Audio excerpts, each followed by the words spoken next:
Grabe guys, ito nga pala mga kaganapan namin ngayong araw dito sa Dumakaa River, Lakawan Dam. Aba ay, napakaganda nga naman pala din ay nakakatuwa maligo, ang sarap mag-relax. Pero teka, intro, pasok. Kasarapan nga.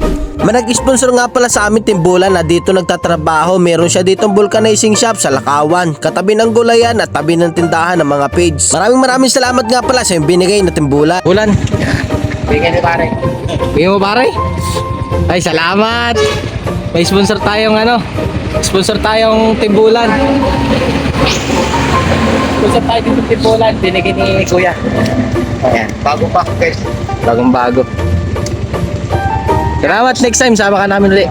Solid supporters nga pala natin yung nagbigay sa atin ng timbulan. Maraming salamat sa iyo idol. Papahalagahan namin tong binigay mo. At andito na nga pala kami sa Dumakaa River, Lakawan Dam. At pupunta na kami doon sa baba para makapanghuli na ng isda. Kaya naman kami bumalik dito sa Lakawan Dam. Nawala kasi yung tunod namin doon sa tokep o lungga ng isda. Ay hindi na namin nakuha, kaya naman babalikan namin ngayon. Napatid kasi yung tali nung pana, kaya naman napapunta doon sa ilalim ng tokep. At pagdating nga namin dito, nakahanap agad kami na magandang spot namin pagpipistuhan na presko at relaxing, malilom. At pagkapesto nga namin dito, gumayak agad si Joey Boy ng lambat para makapag-fishing na kami. Ito namang isa namin kasama, parang nangunguha na ng kahoy para may binabalak agad sa aming mahuhuli.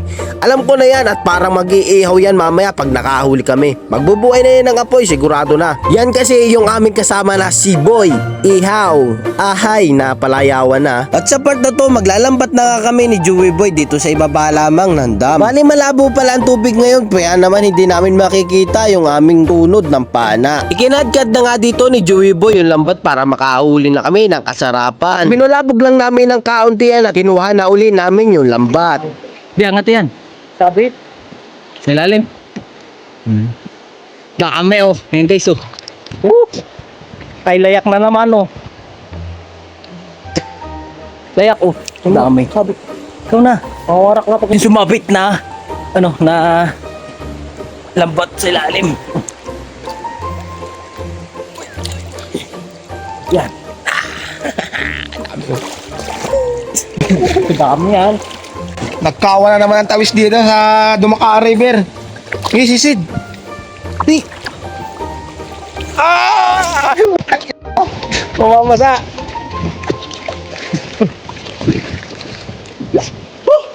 Lalim guys, sa lalim.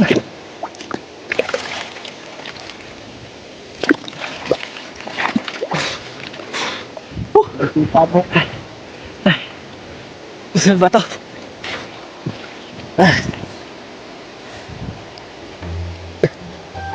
Dami namin huli. Oh, mga tawis lang yan guys. Mga tawis lang yung aming. Bakit ngayon kung anong PCC din sana namin yung yung nawala naming pana sa ilalim ng tukip. Ay pakalabo pala ng tubig ngayon. Wrong timing yung aming punta.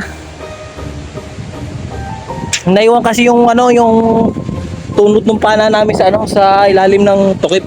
Ay balak naming kunin ngayon ay problema ay pakalabo pala ng tubig din sa Dumakaa.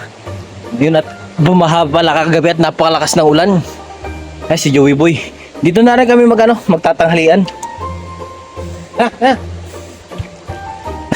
Aw na kami at ayos na yung lulutuin ng huli para makakain na. Gutom na ay. Sarap maligo, malamig ang tubig. Si Joey Boy ang daming huli parang layak guys. Aba, pagsakapal.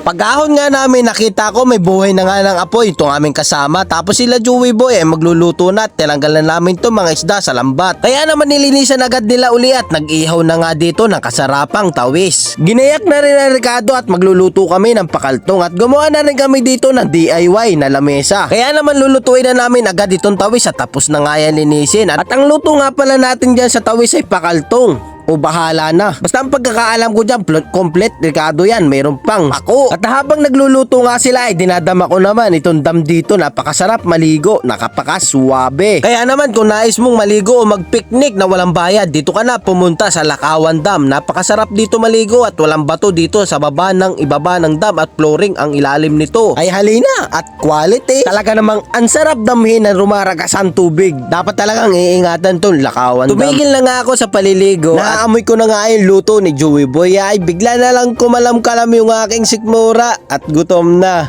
Nagwawala na siguro yung anaconda. Ano kaya, Joy Boy? Masarap kaya yung luto mo? Napakasarap. Ano kaya? Tikmi.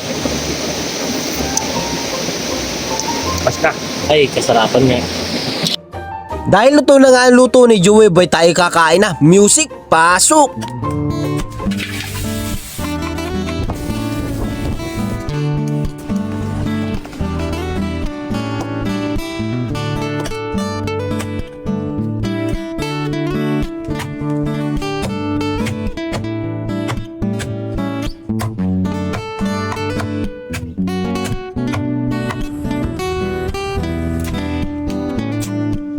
Maraming salamat sa iyong panonood. Abot dito lang ang aming video. Araw-araw, sipag lang. Patungo sa bukas.